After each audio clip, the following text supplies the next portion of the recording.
Europe 1. Le grand direct des médias, Jean-Marc Morandini. Et le fait média du jour, c'est bien évidemment la disparition de Pascal Brunner, l'animateur de Facile à chanter sur France 3 dans les années 90, est décédé hier. Il n'avait que 51 ans. Il est décédé des suites d'un cancer de la gorge. On a décidé bien évidemment de lui rendre hommage ce matin dans la première partie de cette émission. Jérôme Ioannitchenko, bonjour. Bonjour Jean-Marc. Vous êtes notre expert média. Je voudrais tout d'abord qu'on revienne sur la carrière de cet animateur, véritable star, je le disais, dans les années 90. Oui, une carrière médiatique qui avait débuté sur FR3. C'est Guy Lux qui l'avait repéré alors qu'il était animateur au Club Med et qui l'avait invité en 1989 à intégrer la bande de la classe, l'émission présentée par Fabrice. C'est ensuite à la radio que Pascal Brunner se fait un nom au début des années 90 en tant que chroniqueur dans l'émission de Laurent Ruquier, Rien à cirer sur France Inter, puis ensuite sur Europe 1 où il animait Brunner à vif.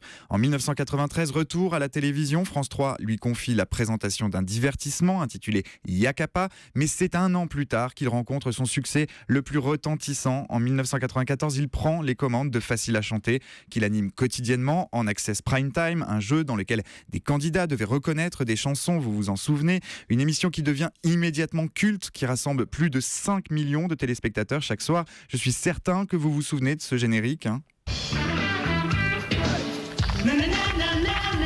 Les fameux nananana. C'est ça.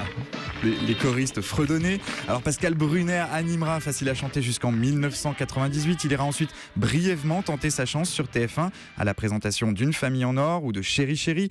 L'expérience tournera court, le succès n'est pas au rendez-vous. Il reprend alors ponctuellement la présentation de Facile à chanter pendant une saison jusqu'en 2000. À cette période, Pascal Brunner se tourne alors vers la scène. Il enfile notamment l'impair du lieutenant Colombo qu'il imitait à merveille pour la pièce de théâtre Une femme de trop. Mais en 2010, Pascal Brunner apprend qu'il souffre d'un cancer de la gorge, s'engage alors un combat contre la maladie qu'il avait raconté dans un livre 2 ans plus tard, un livre intitulé Gloire, galère, cancer, je paye la note. Oui, et en 2012, justement, Pascal Brunner était mon invité, ici même sur Europe 1. Il avait décidé de parler sans tabou, de parler de ses excès, de sa descente aux enfers, de sa vie menée tambour battant, de son goût pour la fête sans modération. Il avait révélé également qu'il s'était retrouvé à toucher le RMI après avoir été vedette à la télévision. Il racontait également son combat contre le cancer. Je vous propose d'écouter ce matin un long extrait de cette interview. Vous allez le voir, il parlait vraiment sans tabou et c'est très touchant de entendre ce matin Pascal Brunner.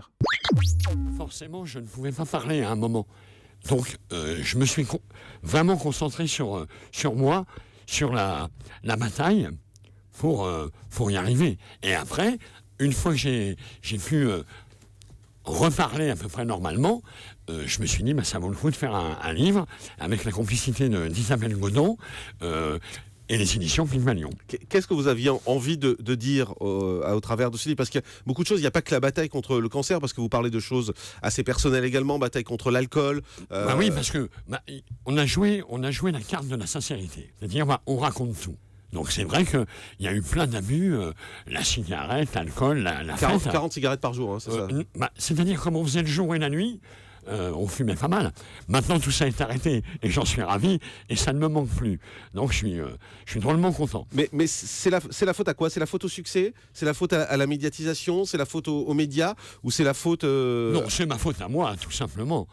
Moi j'ai toujours aimé faire la fête et il y a un moment j'ai pas su m'arrêter. Et le titre « Je paye la note », c'est le chirurgien qui me l'a soufflé. C'est-à-dire qu'en fait, tout ça, finalement, vous vous dites c'est ma faute, quoi.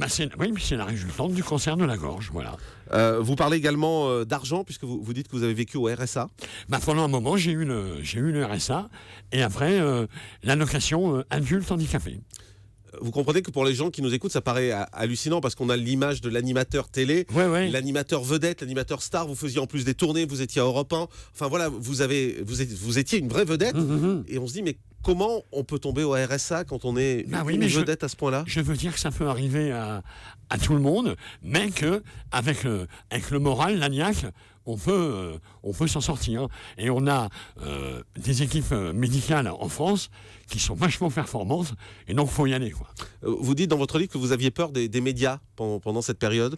Vous aviez peur que les médias s'emparent votre maladie. Je voulais que ce soit moi qui dise en premier la vérité. Vous aviez peur quoi ? De titres sensationnels ? Ouais, à la con, comme ils font souvent. Vous dites j'ai failli devenir SDF ?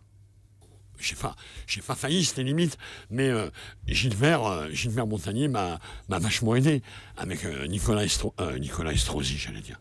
Christian Estrosi, et Et grâce à eux, j'ai pu avoir ce qu'on appelle un appartement thérapeutique. Parce que c'est des amis qui vous ont aidé, c'est voilà, ça hein. Ouais, c'était des proches. Et puis, ma femme, ma fille, mes musiciens, tout le monde a été toujours là à mes côtés, contrairement à ce qu'on a pu dire dans la presse. Qu'est-ce qu'on ressent dans ces moments-là quand on a connu la gloire, quand on a connu la lumière, quand on a connu la télé, les plateaux, et puis qu'on se retrouve dans une situation comme celle-là, on est obligé de demander de l'aide? Oui, mais ça fait partie du genre humain, et on s'aperçoit finalement que les gens vous aiment bien. Et je suis arrivé juste avant de venir chez toi, le public qui était dehors m'a vachement salué. Ça vous touche encore? Ah ouais, bien sûr.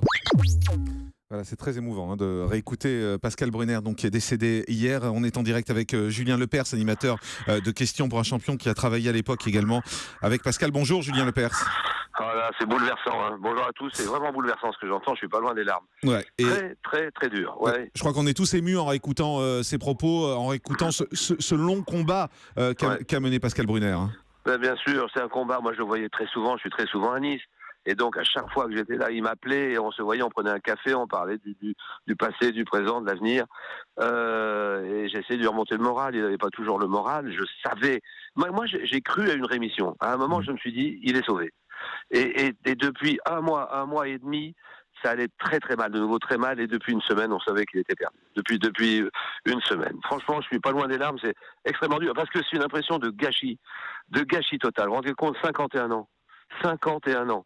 Il savait tout faire, animation, chanson, imitation, théâtre. Il était excellent dans tout, quoi. Et dans Facile à chanter, il était parfait. Il n'y avait que lui pour faire ça. Franchement, c'est dur. Moi, les mots viennent difficilement, Jean-Marc. Hein, oui, c'est dur, et on l'a entendu. En même temps, il était très lucide sur lui-même. Il était très lucide sur ses excès, sur ce combat. Ouais. Et c'est très dur de ce qu'il a vécu par la suite, en se retrouvant dans une situation difficile, sans argent, et puis avec les médias finalement qui ne faisaient plus appel à lui non plus. Ben, ils ont tourné le dos, mais c'est assez classique, ça. Mais pas tous quand même, parce qu'il parlait, Pascal, l'interview que vous avez faite, je l'ai regardé encore hier sur le blog, là. Ouais. C'est extraordinaire. C'était il y a combien de temps? C'était il y a 2 ans. Il y a 2 ans, oui, tout à fait. Il y a 2 ans. Ben, il dit tout, Pascal. En fait, il dit tout. Et puis, il jette pas la pierre. Il dit, c'est ma faute. C'est ma faute, c'est ma plus grande faute. Je veux dire, c'est alcool. Voilà, ben ça, c'est lourd de leçons à prendre, hein. Alcool et cigarettes. Et puis, oui, les médias lui ont tourné le dos peut-être, mais pas tout le monde. Gilbert, il parle de Gilbert Montagnier, il était extraordinaire, Gilbert, dans le cas de Pascal. Christian Estrosi aussi, qui lui ont prêté un appartement. Il y a eu beaucoup de monde autour de lui. Ces musiciens aussi qui l'ont aidé. Mais il y a un moment où on ne peut plus rien faire, quoi. C'est trop tard. C'est trop tard. Le mal est fait. Quelle image vous aimeriez qu'on garde de Pascal Brunner? Quelle image vous garderez-vous? Quelqu'un de très attachant, très drôle aussi, très généreux, parce qu'il faisait rire tout le monde. Il faisait rire tout le monde, pas uniquement sur scène. On allait dans un restaurant, ça y est, on avait droit à un nouveau show, d'une demi-heure de show dans le restaurant. Il faisait rire tout le monde, donc très, très attachant, très généreux, très drôle, très talentueux et gâchis total.